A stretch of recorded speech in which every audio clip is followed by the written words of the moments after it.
ধনুৰাশিৰ জীৱনত 11ৰ পৰা 20 মে'ৰ ভিতৰত এনেকুৱা এটা পৰিৱৰ্তন আহিব পাৰে যিয়ে আপোনাৰ ভাগ্যৰ দিশ সলনি কৰি দিব। বহুদিন ধৰি অপেক্ষা কৰি থকা এটা ভাল খবৰ, ধন লাভ বা নতুন সুযোগ এই সময়ত আপোনাৰ কাষ চাপিব পাৰে। কিন্তু সতৰ্ক হওক, এজন ব্যক্তিৰ হিংসা আৰু নেতিবাচক শক্তিয়ে আপোনাৰ পথত বাধা দিবলৈ চেষ্টা কৰিব। এই 10 দিনত আপুনি লোৱা এটা সিদ্ধান্তই নিৰ্ধাৰণ কৰিব আপোনাৰ আগন্তুক ভাগ্য। প্ৰেম, টকা-পইচা, কৰ্মজীৱন আৰু ভাগ্য সকলো ক্ষেত্ৰতে কি সংকেত দিব গ্ৰহ নক্ষত্ৰই শেষলৈকে চাই থাকিব, কাৰণ এই ভৱিষ্যতবাণীৰ মাজতেই লুকাই আছে আপোনাৰ ভাগ্যৰ ডাঙৰ ৰহস্য। প্ৰথমতে আহিছোঁ প্ৰেম আৰু দাম্পত্য জীৱন।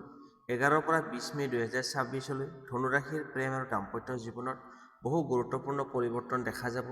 যিসকল অবিবাহিত তেওঁলোকৰ জীৱনত এই সময়ত নতুন কাৰোবাৰ আগমন হোৱাৰ সম্ভাৱনা আছে। বিশেষকৈ সামাজিক মাধ্যম, বন্ধুত্ব বা হঠাৎ হোৱা কোনো পৰিচয়ে লাহে লাহে গভীৰ অনুভূতিলৈ ৰূপান্তৰিত হ'ব পাৰে। কিন্তু খৰধৰ কৰি সিদ্ধান্ত ল'ব নালাগে, কাৰণ আৰম্ভণিতে সকলো সুন্দৰ দেখা গ'লেও ব্যক্তিজনৰ প্ৰকৃত মনোভাৱ বুজিবলৈ কিছু সময় লওক। যিসকল ইতিমধ্যে প্ৰেমৰ সম্পৰ্কত আছে তেওঁলোকৰ মাজত ভুল বুজাবুজি বা মান অভিমান বৃদ্ধি পাব পাৰে। বিশেষকৈ 13 মে'ৰ পৰা 16 মে'ৰ ভিতৰত সৰু সৰু কথাক লৈ ডাঙৰ তৰ্ক হোৱাৰ সম্ভাৱনা আছে। আপোনাৰ সঙ্গীয়ে হয়তো মনত কিবা কষ্ট লৈ নীৰৱ হৈ থাকিব পাৰে। এনে সময়ত ৰাগ দেখুৱাই নহয়, শান্তভাৱে কথা পাতিলে সম্পৰ্ক অধিক মজবুত হ'ব। মনত ৰাখিব, এই সময়ত আপোনাৰ এটা কোমল বাক্যই সম্পৰ্ক বচাব পাৰে।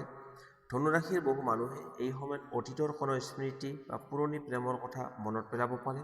কিছুমানৰ জীৱনত এক্স পাৰ্টনাৰ পুনৰ যোগাযোগ কৰাৰ সম্ভাৱনা দেখা যায়। কিন্তু গ্ৰহৰ সংকেত মতে অতীতলৈ ঘূৰি যোৱাতকৈ ভৱিষ্যতৰ কথা চিন্তা কৰি আপোনাৰ বাবে অধিক শুভ হ'ব।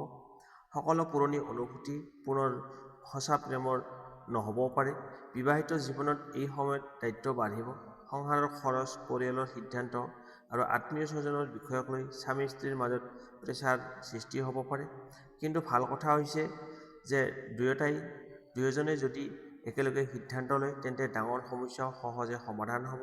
17 মে'ৰ পিছত পৰিস্থিতি লাহে লাহে উন্নত হ'ব আৰু ঘৰখনত পুনৰ শান্তি ঘূৰি আহিব।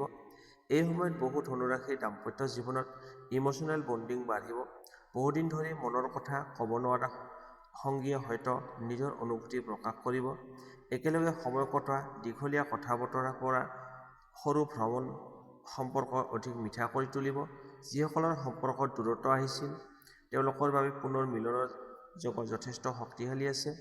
কিন্তু এটা বিশেষ সতৰ্কবাণী আছে, তৃতীয় ব্যক্তিৰ কথা শুনি নিজৰ সঙ্গীৰ ওপৰত সন্দেহ নকৰিব। এই 10 দিনত হিংসাপূৰ্ণ মানুহে আপোনাৰ সম্পৰ্ক ভাঙিবলৈ চেষ্টা কৰিব পাৰে। নিজৰ সম্পৰ্কৰ কথা সকলোৰে আগত খুলি নক'ব। ব্যক্তিগত বিষয় গোপনে ৰাখিলেই শান্তি বজাই থাকিব। 18 আৰু 19 মে'ত প্ৰেমৰ ক্ষেত্ৰত অত্যন্ত শুভ দিন। এই দিনত প্ৰপ'জেল, সম্পৰ্কৰ নতুন আৰম্ভণি বা বিবাহৰ কথা আলোচনা হোৱাৰ সম্ভাৱনা আছে। সঙ্গীৰ পৰা ছাৰপ্ৰাইজ বা ভাল খবৰ পোৱাৰ যোগ দেখা গৈছে। এই সময়ত আপোনাৰ বাবে আটাইতকৈ ডাঙৰ মন্ত্ৰ হ'ল বিশ্বাস আৰু ধৈৰ্য। যদি আপুনি সঙ্গীক সময় দিয়ে আৰু হৃদয়ৰ কথা বুজিবলৈ চেষ্টা কৰে, তেন্তে এই 10 দিনৰ পিছত আপোনাৰ প্ৰেম আৰু দাম্পত্য জীৱনত আগতকৈ অধিক শক্তিশালী হৈ উঠিব। এতিয়া আহিছোঁ ধন সম্পত্তি। 11 পৰা 20 মে' 2026 ধনুৰাশি ধন সম্পত্তিৰ ক্ষেত্ৰত গ্ৰহ নক্ষত্ৰই মধ্যমীয়া কিন্তু শক্তিশালী সংকেত দিছে। এই সময়ত আপোনাৰ হাতলৈ ধন আহিব, কিন্তু সেই ধন ধৰি ৰাখিবলৈ বুদ্ধি আৰু ধৈৰ্য দুয়োটাই প্ৰয়োজন হ'ব। বহুদিন ধৰি ৰৈ থকা কোনো ধন, ঋণ বা পাবলগীয়া টকা এই সময়ত ঘূৰাই অহাৰ সম্ভাৱনা আছে। বিশেষকৈ 14 মে'ৰ পিছত আৰ্থিক দিশ কিছু উন্নত হোৱা দেখা যাব। যিসকল চাকৰি কৰে তেওঁলোকৰ বাবে অতিৰিক্ত ইনকাম বা বোনাছ লাভৰ যোগ আছে। কোনো নতুন প্ৰজেক্ট, পাৰ্ট টাইম কাম বা ছাইড ইনকামৰ সুযোগ আহিব পাৰে। কিন্তু যিকোনো নতুন ইনভেষ্ট কৰাৰ আগতে ভালদৰে চিন্তা কৰক, কিয়নো এই সময়ত চকুত ধন লাভৰ ডাঙৰ সপোন দেখুৱাই ভুল পথলৈ নিয়া মানুহো ওচৰ চাপিব পাৰে। ব্যৱসায়ী ধনুৰাশিৰ লোকসকলৰ বাবে এই সময় যথেষ্ট গুৰুত্বপূৰ্ণ। নতুন গ্ৰাহক, নতুন যোগাযোগ বা নতুন ব্যৱসায়িক সুযোগ লাভ হ'ব পাৰে। বিশেষকৈ অনলাইন বিজনেছ, মাৰ্কেটিং, কমিউনিকেশ্যন বা ট্ৰেভেলৰ জৰিয়তে কামত ভাল লাভৰ সম্ভাৱনা দেখা যায়। কিন্তু 15 আৰু 16 মে'ৰ ভিতৰত কোনো ডাঙৰ ফাইনেন্সিয়েল ডিচিশ্যন নল'ব। এই সময়ত ভুল কাগজত ছাইন কৰা বা লোকৰ ওপৰত অন্ধবিশ্বাস কৰাৰ ফলত লোকচান হ'ব পাৰে। পৰিয়ালৰ বাবে বা ঘৰ সংসাৰৰ কামত খৰচ বাঢ়িব পাৰে। কিছুমানে ঘৰ সলনি, মেৰামতি বা নতুন বস্তু কিনাৰ কথা চিন্তা কৰিব পাৰে। যদিও খৰচ বাঢ়িব, তথাপি গ্ৰহৰ অৱস্থাই দেখুৱাইছে যে সঠিক পৰিকল্পনা থাকিলে আৰ্থিক সমস্যা ডাঙৰ ৰূপ নল'ব। ধন সম্পত্তিৰ ক্ষেত্ৰত এই সময়ত বিশেষ সতৰ্কতা প্ৰয়োজন। ঘৰ, মাটি, কাগজ-পত্ৰ সম্পৰ্কীয় বিষয়ত খৰধৰ নকৰিব। যদি নতুন প্ৰপাৰ্টি কিনাৰ চিন্তা কৰিছে, তেন্তে সকলো ডকুমেণ্টছ ভালদৰে পৰীক্ষা কৰক। কিছুমান ধনুৰাশিৰ মানুহে পৈতৃক সম্পত্তি বা পৰিয়ালৰ সম্পত্তিক লৈ আলোচনা কৰিব পাৰে। এই সময়ত এজন বয়োজ্যেষ্ঠ ব্যক্তি বা অভিজ্ঞ মানুহৰ পৰামৰ্শ আপোনাৰ বাবে অত্যন্ত লাভজনক হ'ব। নিজৰ সকলো ফাইনেন্সিয়েল প্লান সকলোৰে আগত প্ৰকাশ নকৰিব, কিয়নো হিংসা কৰা মানুহে আপোনাৰ উন্নতি দেখি বাধা দিবলৈ চেষ্টা কৰিব পাৰে। 17 মে'ৰ পিছত ভাগ্যৰ সহায় কিছু বাঢ়িব আৰু মানসিক চাপ কমিব। ধন আগমনৰ নতুন পথ খুলিব পাৰে। বহুদিন ধৰি যি কামত ধন ফাঁচি আছিল, সেই কামত গতি আহিব। বিশেষকৈ 18 আৰু 19 মে'ত আৰ্থিক দিশত শুভ সংকেত দিছে। এই দিনত লাভৰ ভাল খবৰ, আনএক্সপেক্টেড মানি লাভৰ যোগ দেখা গৈছে। এই সময়ত আপোনাৰ বাবে আটাইতকৈ ডাঙৰ শিক্ষা হ'ল যিমান উপাৰ্জন তাতকৈ বেছি গুৰুত্বপূৰ্ণ সঠিক ব্যৱস্থাপনা। যদি আপুনি আৱেগত নহয় বুদ্ধিৰে সিদ্ধান্ত লয়, তেন্তে মে' মাহৰ এই 10 দিনত আগন্তুক আৰ্থিক সফলতাৰ ভিত্তি তৈয়াৰ কৰিবলৈ সক্ষম হ'ব। এতিয়া আহিছোঁ কৰ্মজীৱন। 11 পৰা 20 মে' 2026 ধনুৰাশিৰ কৰ্মজীৱনত বহু ডাঙৰ পৰিৱৰ্তনৰ সংকেত দেখা যায়। এই সময়ত আপোনাৰ পৰিশ্ৰমৰ ফল লাহে লাহে দেখা আৰম্ভ হ'ব। বহুদিন ধৰি যি কামত বাধা আহি আছিল, সেই কামত গতি আহিব পাৰে। কিন্তু এই 10 দিনত ধৈৰ্য আৰু বুদ্ধিৰ পৰীক্ষা হ'ব, কাৰণ সকলো সুযোগ একেবাৰে সহজে নাহিব। চাকৰি কৰা ধনুৰাশিৰ মানুহৰ বাবে এই সময় যথেষ্ট গুৰুত্বপূৰ্ণ। অফিচত নতুন দায়িত্ব বা নতুন প্ৰজেক্ট লাভ হ'ব পাৰে। ওপৰৰ বিষয়ে আপোনাৰ কাম লক্ষ্য কৰিব আৰু আপোনাৰ ওপৰত বিশ্বাস বৃদ্ধি পাব। যিসকলে প্ৰমোচন বা চেলাৰী ইনক্ৰিজৰ কথা অপেক্ষা কৰি আছে, তেওঁলোকৰ বাবে ইতিবাচক সংকেত দেখা যায়। যদিও ফল একেবাৰে তৎক্ষণাত নাহিব পাৰে, কিন্তু আগন্তুক সময়ৰ বাবে শক্তিশালী ভিত্তি তৈয়াৰ হ'ব। কিন্তু সহকৰ্মীৰ সৈতে ভুল বুজাবুজি হোৱাৰ সম্ভাৱনাও আছে। বিশেষকৈ 13 মে'ৰ পৰা 16 মে'ৰ ভিতৰত অফিচ পলিটিক্স বা ঈৰ্ষাৰ সন্মুখীন হ'ব পাৰে। কিছুমান মানুহে আপোনাৰ সফলতা দেখি ভিতৰি ভিতৰি অসন্তুষ্ট থাকিব পাৰে। সেইবাবে নিজৰ সকলো প্লান সকলোকে নক'ব। কম কথা কওক, কিন্তু কামেৰে উত্তৰ দিয়ক। যিসকল নতুন চাকৰি বিচাৰি আছে, তেওঁলোকৰ বাবে এই সময়ত নতুন সুযোগ আহিব পাৰে। ইণ্টাৰভিউ, কল বা নতুন যোগাযোগৰ যোগ আছে।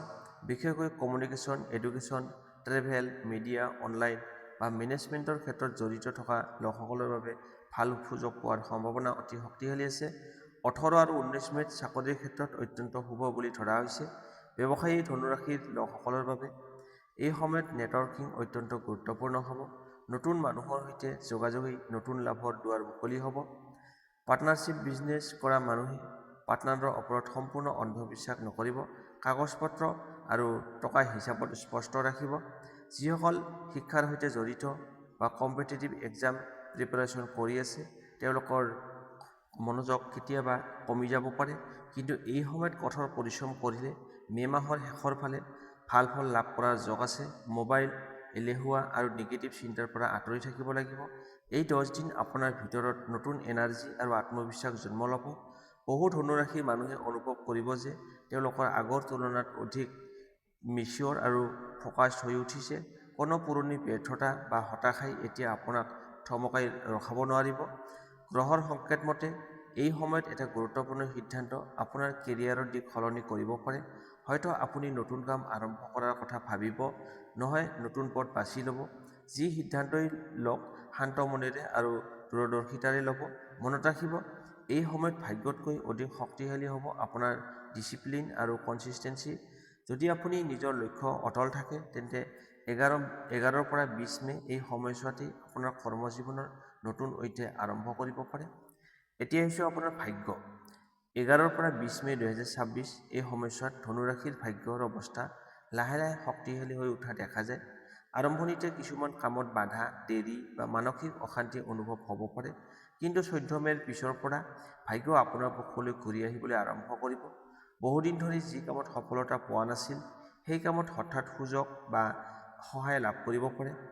এই সময়ত বিশেষকৈ বৃহস্পতি আৰু সূৰ্যৰ প্ৰভাৱে আপোনাৰ আত্মবিশ্বাস বৃদ্ধি কৰিব। আপুনি লোৱা সিদ্ধান্তবোৰ আগৰ তুলনাত অধিক শক্তিশালী আৰু ফলদায়ক হ'ব। বহু ধনুৰাশিৰ মানুহে অনুভৱ কৰিব যে ভাগ্য যেন লাহে লাহে নতুন দুৱাৰ খুলিছে। যাত্ৰা, নতুন যোগাযোগ আৰু নতুন চিন্তাধাৰাই আপোনাৰ ভাগ্য উজ্জ্বল কৰিব পাৰে। বিশেষকৈ দূৰৰ কোনো ব্যক্তি বা নতুন পৰিচয়ে আপোনাৰ জীৱনত ইতিবাচক পৰিৱৰ্তন আনিব পাৰে।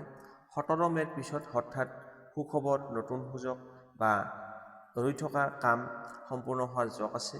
কিন্তু এটা কথা বিশেষকৈ মনত ৰাখিব লাগিব, এই সময়ত অতিৰিক্ত আত্মবিশ্বাস বা অহংকাৰ ভাগ্যৰ গতি কমাই দিব পাৰে।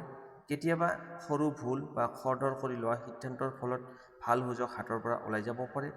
11 পৰা 20 মে'ৰ ভিতৰত 18 আৰু 19 মে' আপোনাৰ বাবে আটাইতকৈ শুভ দিন হিচাপে পৰিগণিত হ'ব। এই দিনত নতুন কাম আৰম্ভ কৰা, ইণ্টাৰভিউ, মিটিং, ইনভেষ্টমেণ্ট বা বিশেষ সিদ্ধান্ত লোৱাৰ বাবে শুভ হ'ব পাৰে। আধ্যাত্মিক দিশতো এই সময়ত আপোনাৰ বাবে গুৰুত্বপূৰ্ণ। ভগৱানৰ ওপৰত বিশ্বাস বৃদ্ধি পাব আৰু মনৰ ভিতৰত এক নতুন শান্তি অনুভৱ কৰিব।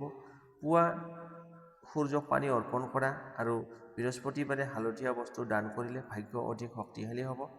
এই সময়ত আপোনাৰ ভাগ্যৰ মূল মন্ত্ৰ হ'ল সঠিক সময়ত সঠিক সিদ্ধান্ত। যদি আপুনি নেতিবাচক মানুহৰ পৰা আঁতৰি নিজৰ লক্ষ্যত মনোযোগ দিয়ে, তেন্তে মে' মাহৰ এই 10 দিন আপোনাৰ জীৱনত নতুন সফলতা আৰু ভাগ্যৰ আৰম্ভণি কৰি দিব পাৰে। সংক্ষেপে, ধনুৰাশিৰ লোকসকল 11 পৰা 20 মে' 2026 এই সময়ছোৱা আপোনাৰ জীৱনত বহু গুৰুত্বপূৰ্ণ পৰিৱৰ্তনৰ সংকেত লৈ আহিছে। প্ৰেম, টকা-পইচা, কৰ্মজীৱন আৰু ভাগ্য প্ৰতিটো ক্ষেত্ৰতেই গ্ৰহ নক্ষত্ৰই নতুন সুযোগৰ দুৱাৰ খুলিবলৈ সাজু হৈছে। কিন্তু মনত ৰাখিব, এই সময়ত আপোনাৰ ধৈৰ্য, বুদ্ধি আৰু আত্মবিশ্বাসেই হ'ব আটাইতকৈ ডাঙৰ শক্তি। নেতিবাচক মানুহৰ পৰা আঁতৰি থাকক আৰু নিজৰ লক্ষ্যত অটল থাকক। যদি আপুনি বিশ্বাস আৰু পৰিশ্ৰম বজাই ৰাখে, তেন্তে এই 10 দিনেই আপোনাৰ জীৱনৰ নতুন সফলতাৰ আৰম্ভণি হ'ব পাৰে। ভিডিঅ'টো ভাল লাগিলে লাইক কৰক, শ্বেয়াৰ কৰক আৰু চেনেলটো ছাবস্ক্ৰাইব কৰি বেল আইকনটো অন কৰি ৰাখিব, যাতে ধনুৰাশিৰ প্ৰতিটো নতুন ৰাশিফল আপুনি সৰ্বপ্ৰথমে পাব পাৰে। জয় মা লক্ষ্মী। আপোনাৰ জীৱন সুখ, শান্তি আৰু সফলতাৰে ভৰি পৰক। ধন্যবাদ।